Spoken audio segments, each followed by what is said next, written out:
नमस्कार विद्यार्थ्यांनो. Today in this lecture we are discuss a new point Malus law and Brewster's law. आपण आज ह्या व्हिडिओमध्ये दोन लॉज बघणार आहे, तो म्हणजे Malus law and Brewster's law. Okay, मग आता आपण लास्ट व्हिडिओमध्ये डिस्कस केलेलंच आहे.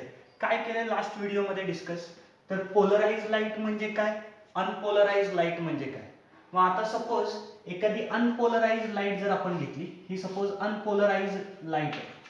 It is unpolarised light and it is passing through a polaroid or पोलरायझर.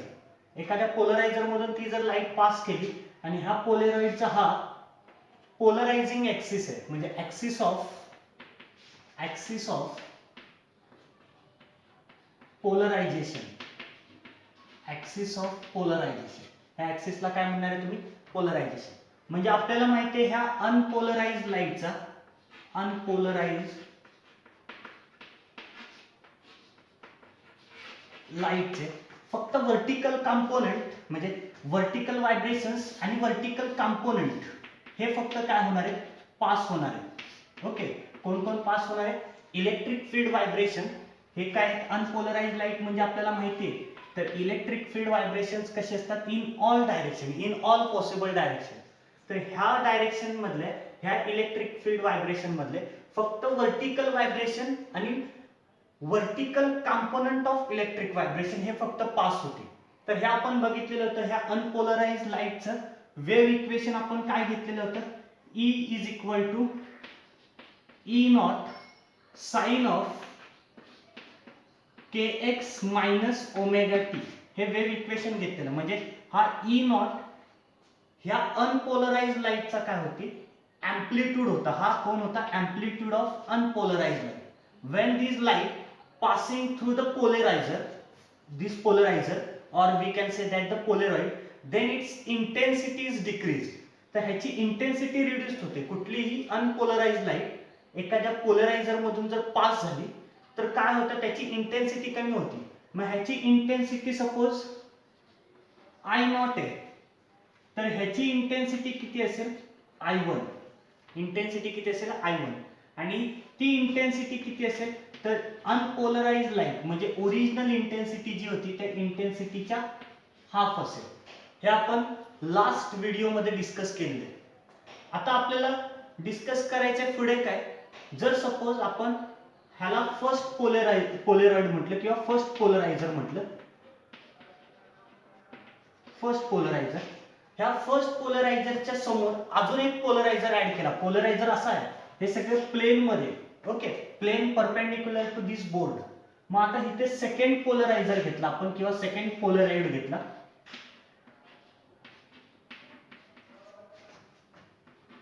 पोलरायझर हा जर घेतला आपण तर काय होईल बघा.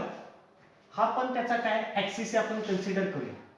ओके, आता इथे ही जी आपल्याला प्लेन पोलराइज लाईट मिळाली, प्लेन पोलराइज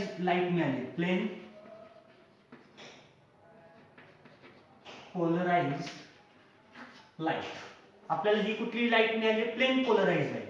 आता ही फर्स्ट पोलरायझर मधून बाहेर पडल्यानंतर जी आपल्याला लाईट मिळाली ती प्लेन पोलराइज लाईट आहे आणि त्याची इंटेन्सिटी ही ओरिजिनल इंटेन्सिटीच्या हाफ आहे. पण आता आपल्याला काय डिस्कस करायचंय? when this plain polarized light passing through the another polarizer, another polaroid, दुसऱ्या पोलराइड मधून जर ही प्लेन पोलराइज लाईट जर पास केली तर त्याच्या इंटेन्सिटी मध्ये काही फरक पडतो का? तर ते आपल्याला डिस्कस करायचं आणि ते आपल्याला कोणी सांगितलं? सायंटिस्ट मालूसने. म्हणून ह्याला काय म्हणतात? Malus law. काय म्हणतात? Malus law. आता ही जी प्लेन पोलराइज लाईट आहे, ह्या प्लेन पोलराइज लाईटच्या म्हणजे फर्स्ट पोलराइड मधून बाहेर पडलेली जी लाईट आहे प्लेन पोलराइज लाईट, त्याचा एम्प्लिट्यूड हा सपोज आपण कन्सिडर करूया E1 नॉट. हा एम्प्लिट्यूड आहे ह्याचा. ओके, आणि वेव्ह इक्वेशन काय? तर wave equation E1 is equal to similar असंच, E1 is equal to E1 naught sine of kx minus omega T, हे इक्वेशन आहे. मग आपल्याला इंटेन्सिटी बद्दल डिस्कस करायचं. तर आपल्याला माहिती intensity is directly proportional to square of its amplitude. Intensity काय असते? Intensity is directly proportional to square of its amplitude. मग ह्याच्यावरून ही इंटेन्सिटी I1 ची व्हॅल्यू डायरेक्टली प्रोपोर्शनल काय असेल E1 नॉट स्क्वेअर. हे आपल्याला माहिती आहे, intensity directly proportional to square of its amplitude. Okay, आता इथून जी बाहेर पडणारी जी लाईट आहे ती सुद्धा काय असणार आहे, प्लेन पोलराइज्डच असणार आहे. हा पण तुमचा ऍक्सिसच आहे. मग ऍक्सिस जर व्हर्टिकल असेल तर व्हर्टिकल व्हायब्रेशन आणि व्हर्टिकल कंपोनेंटच तुमचे काय होणार आहेत, पास होणार आहेत. म्हणजे इथे तुम्हाला जी इंटेन्सिटी मिळेल त्या इंटेन्सिटीला आपण म्हणूया I2. इथे जी इंटेन्सिटी असेल ती कोण असेल, I2.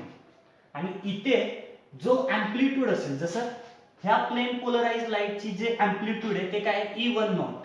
मग सेकंड पोलरायझर मधून जी लाईट पास झाली, पास आउट झाली, इमर्ज आउट झाली, तर त्याचा अँप्लिट्यूड आपण कन्सिडर करूया E2 नॉट 0 स्क्वेअर. ओके, आता आपल्याला बघायचं आहे, काय बघायचंय तर इथे आपण बघितलं unpolarised, when the unpolarised light passing through the polaroid then its intensity reduced to half. But suppose these plane polarized light emerge out from the first polarizer and it's supposed to be passing through the second polarizer, then intensity will be changed or not. तिथली intensity change होणार का remain same राहणार हे आपल्याला check करायचंय. आणि मग आता आपण बघूया. आता सुरुवातीला आपल्याला काय बघूया आपण, तर हा जो पोलराइड आहे बघा, हा असा पोलराइड आहे, हा फर्स्ट पोलराइड आहे आणि हा सेकंड पोलराइड आहे. ओके, आता सेकंड पोलराइड आणि फर्स्ट पोलराइड यांचा जो ऍक्सिस आहे ते एकमेकांना पॅरलल आहेत, म्हणजे त्यांच्यामधला अँगल हा 0 डिग्री आहे. किती आहे, 0 डिग्री. पण सपोज मी काय केलं, मी असा रोटेट केला, सेकंड पोलराइड असा रोटेट केला. मग रोटेट केल्यानंतर इथे काय चेंज होतं तो आपण बघूया. मग सपोज मी हा पोलराइडचा ऍक्सिस रोटेट करतो, सेकंड पोलरायझरचा ऍक्सिस हा काय करतो, रोटेट करतो. मग हा सपोज त्याचा ऍक्सिस आहे, ऍक्सिस तुमच्या लक्षात आलं. फर्स्ट पोलराइड असा आहे आणि सेकंड पोलराइड थोडासा आपण असा रोटेट केलाय. बघा, हा फर्स्ट पोलराइड आहे, हा सेकंड पोलराइड आहे आणि सेकंड पोलराइड थोडासा असा रोटेट केलाय. त्याच्यामुळे झालंय काय, फर्स्ट पोलरायझरचा ऍक्सिस आणि सेकंड पोलरायझरचा ऍक्सिस ह्यांच्यामध्ये एक अँगल तयार झालाय. बघा, हा फर्स्ट पोलरायझरचा ऍक्सिस थीटा, किती अँगल तयार झाला, थीटा. आता ह्या थीटावर इथली इंटेन्सिटी डिपेंड असते, हे आपल्याला मालूस लॉने सांगितलं. मग काय असतं बघा, आता बघा पोलराइड असा रोटेट केल्यामुळे हा जो ऍक्सिस ऑफ पोलरायझेशन आहे सेम त्याला पॅरलल व्हायब्रेशनच फक्त पास आउट होती. म्हणजे हेच व्हायब्रेशन फक्त काय होणार आहे, पास आउट होणार आहे. पण तुमचे येणारे जे व्हायब्रेशन आहेत, इथून येणारे जे व्हायब्रेशन आहेत ते व्हर्टिकल आहेत. पण तुमचे इथून बाहेर पडणारे व्हायब्रेशन जे ते ह्या ऍक्सिसला, सेकंड पोलरायझरच्या ऍक्सिसला असे पॅरलल बाहेर पडतात. मग आता आपल्याला प्रश्न पडला की कसं बाहेर पडतील, तर ह्याचा अँप्लिट्यूड किती आहे, 10 नॉट. तो कसा आहे, व्हर्टिकल आहे. तो कसा आहे, व्हर्टिकल आहे, 10 नॉट. लक्षात आलं. मग हा व्हर्टिकल तर बाहेर पडू शकत नाही. म्हणजे त्याचा इथे जो कंपोनेंट असेल, component along the axis of the second polarizer, second पोलरायझरच्या ऍक्सिसला जो कंपोनेंट असेल तो फक्त काही बाहेर पडेल. लक्षात येतंय. मग आता ह्या E1 नॉट ह्याचा अलॉंग द ऍक्सिस, जर E1 नॉट आणि ऍक्सिस मध्ये जर अँगल थीटा असेल तर अलॉंग द ऍक्सिस कुठला कंपोनेंट असेल, E1 नॉट. तर बघा, ही प्लेन पोलराइज्ड लाईट आहे, त्याचा अँप्लिट्यूड किती आहे, त्याचा अँप्लिट्यूड आहे E1 नॉट आहे. तो कसा आहे, व्हर्टिकल आहे. तो व्हर्टिकल आहे, ह्याचा अर्थ हा अँप्लिट्यूड E1 नॉट व्हर्टिकल आहे. म्हणजेच ह्या अँप्लिट्यूड मध्ये आणि ह्या ऍक्सिस मध्ये जो अँगल आहे तो थीटा आहे. आपल्याला माहिती आहे इथले व्हायब्रेशन व्हर्टिकल आहे, पण इथला ऍक्सिस, इथल्या ऍक्सिसने फर्स्ट पोलराइडच्या ऍक्सिस बरोबर थीटा अँगल केलाय, त्याच्यामुळे ह्याला पॅरलल व्हायब्रेशन्सच बाहेर पडणार आहे. मग ह्या व्हर्टिकल व्हायब्रेशन बाहेर पडत नाही तर बाहेर कोण पडतंय, तर बाहेर पडणारा जो असणार आहे तो म्हणजे E1 नॉटचा अलॉंग दिस ऍक्सिसचा कंपोनेंट असेल. मग ह्या ऍक्सिस वर ह्या E1 नॉटचा कंपोनेंट काय असेल, E1 नॉट कॉस थीटा. आणि त्याचा परपेंडिक्युलर कंपोनेंट कोण असेल, E1 नॉट साइन थीटा. पण तो हॉरिझॉन्टल असेल म्हणजे तो पास होणार नाही. म्हणजे इथे जे पास झाले, इथे जे पास झालेली इलेक्ट्रिक फील्ड आहे त्याचं अँप्लिट्यूड किती आहे, E1 नॉट कॉस थीटा. पण आपण त्या अँप्लिट्यूडला काय म्हटलं, E2 नॉट. म्हणजे ह्याचा अर्थ E2 नॉट हा दुसरा तिसरा कुणी नसून E1 नॉटचा कॉस कंपोनेंट आहे. कुठला कंपोनेंट आहे? कॉस कंपोनेंट आहे. मग हीच व्हॅल्यू जर मी इथे पुट केली तर मला काय मिळेल? I2 directly proportional to E1 naught cos theta square. म्हणजेच काय मिळेल? तर I2 directly proportional to E1 naught square cos square theta. मग I2 इंटेन्सिटी आणि I1 इंटेन्सिटीचा रेशो जर घेतला मी, जर रेशो घेतला तर काय होईल? I2 divided by I1 is equal to E1 naught square cos square theta divided by E1 naught square. Okay, मग E1 नॉट स्क्वेअर कॅन्सल, हा I1 इकडे गेला, म्हणजे फायनली मला फॉर्म्युला काय मिळाला? I2 is equal to I1 cos square theta and this is Malus law. ह्या लॉला तुम्ही काय म्हणणार आहे? Malus law. त्या लॉला तुम्ही काय म्हणणार आहे? Malus law. तर हा मालूस लॉ आपल्याला काय सांगतोय? When the unpolarised light passing through the first polaroid, its intensity reduced to half, but this plane polarized light passing through the another polarized, then its intensity will be I2 is equal to I1 cos square theta. means second polarizer मधून जी बाहेर पडणारी light आहे त्याची intensity कशावर depend आहे? It depending on the angle theta between first axis of first polarizer and axis of second polarizer. दोन पोलरायझरच्या ऍक्सिस मधला जो अँगल आहे त्याच्यावर ही इंटेन्सिटी डिपेंड आहे. मग आता आपण बघूया, जर सपोज फर्स्ट पोलरायझर आणि सेकंड पोलरायझर ह्यांच्यामधला जर अँगल 0 डिग्री असता, 0 डिग्री म्हणजे हे दोघे एकमेकांना पॅरलल असते, तर काय मिळालं असतं? तर फर्स्ट केस मध्ये आपण असं कन्सिडर करूया, theta is equal to 0 degree. Theta जर 0 डिग्री असता तर कॉस 0 1 म्हणजे स्क्वेअर त्याचा 1, म्हणजे I2 is equal to I1. I2 is equal to I1. ही झाली फर्स्ट केस. ओके, म्हणजे इथे जेवढी इंटेन्सिटी आहे तेवढीच इंटेन्सिटी आपल्याला आहे अशी रिमेन्स सेम इंटेन्सिटी आपल्याला इथे मिळाली असते, ऍज इट इज मिळाली असते. लक्षात आलं? कधी? जर दोन पोलरायझर मधला ऍक्सिस जर पॅरलल असते तर. पण जर समजा हा फर्स्ट पोलराइड आपण असाच ठेवला, फर्स्ट पोलरायझर असाच ठेवला, पण सेकंड पोलरायझर आपण रोटेट केला, रोटेट करत करत गेलो आणि त्याचा जो ऍक्सिस आहे म्हणजे फर्स्ट पोलरायझरचा ऍक्सिस आणि सेकंड पोलरायझरचा ऍक्सिस ह्यांच्यामध्ये जर 90 डिग्री तयार झाला तर काय होईल? म्हणजे सेकंड केस आपण बघूया. If theta is equal to 90 degree, मग कॉस 90 0, मग त्याचा स्क्वेअर 0, ह्याचा अर्थ आपल्याला इंटेन्सिटी किती मिळाली असती? 0. म्हणजे फर्स्ट पोलरायझर आणि सेकंड पोलरायझरच्या ऍक्सिस मध्ये जर 90 डिग्री असेल, then here we get no intensity of light, means there is no light, म्हणजे आपल्याला लाईटच मिळणार नाही. मग लाईट मिळत नाही ह्याचाच अर्थ हे दोन केस आपल्याला काय सांगतायत? म्हणजेच मालूस लॉ आपल्याला काय सांगतोय? तर intensity of a light passing through the second polarizer is depending on the angle between the axis of first polarizer and axis of second polarizer. Okay, म्हणजे थीटावर डिपेंड आहे. आणि सगळ्यात महत्त्वाचं म्हणजे काय? तर मालूस लॉ आपल्याला सांगतोय की light has the transverse nature. लाईटला कुठला नेचर आहे? Transverse nature. तर ते एक्सप्लेन होते, तर हे तुम्ही सगळं नोट डाऊन करून घ्या.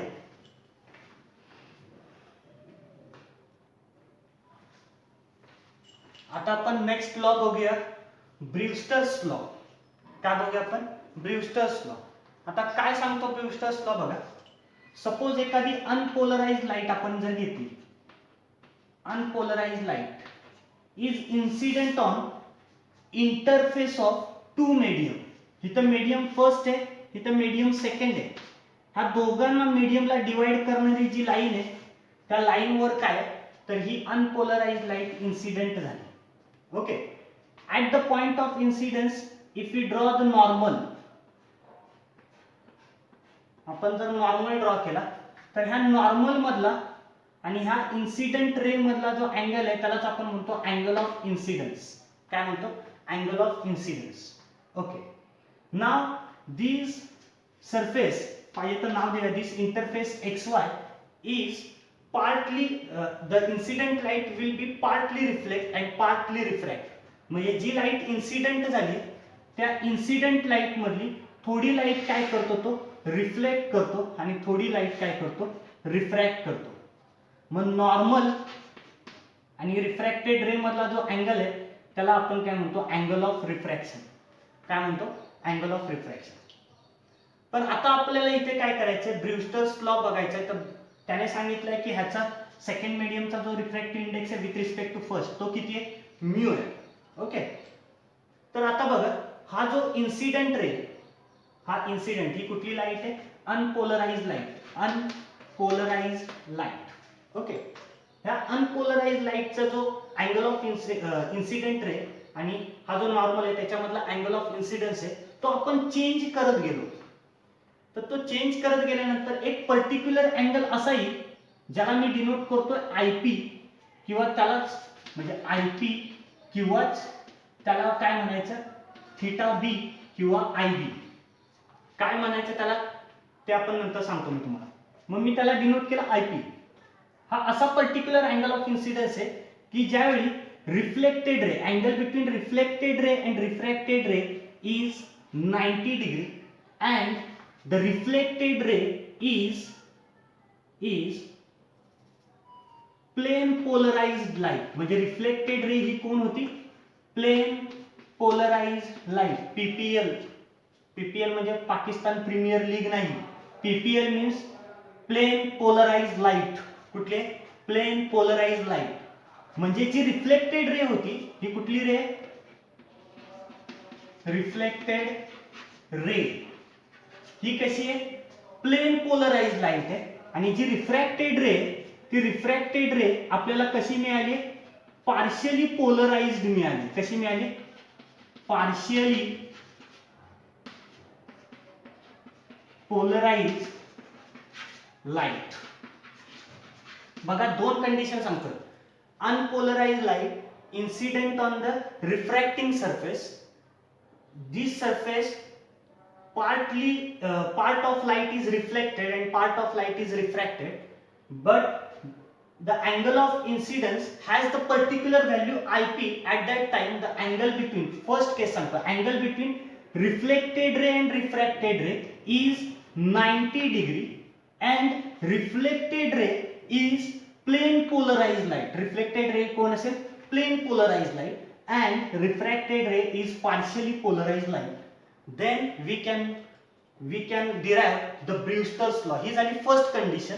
मग आता ह्या फर्स्ट कंडिशन नुसार बघा आपण एन डॅश लाईनला अँगलचं मेजरमेंट घेऊया. अँगलचं मेजरमेंट, हा जर अँगल ऑफ इन्सिडन्स असेल आयपी तर हा सुद्धा काय झाला, अँगल ऑफ इन्सिडन्स आयपी. आपल्याला माहिती आहे लॉ ऑफ रिफ्लेक्शन. झालंय का, थांबलंय नाही झालं. अँगल ऑफ इन्सिडन्स जेवढा असेल तेवढाच अँगल ऑफ रिफ्लेक्शन असेल. ओके. तर हा आयपी झाला, ह्याला आपण म्हणूया आर. मग ह्या अँगलची आपण मेजरमेंट करूया. अँगल आयपी प्लस हा 90 डिग्री प्लस हा अँगल आर, हा angle r is equal to काय असेल, 180 डिग्री. म्हणजेच IP plus r is equal to 90 degree. ही आपल्याला मिळाली first condition, equation number 1. Okay.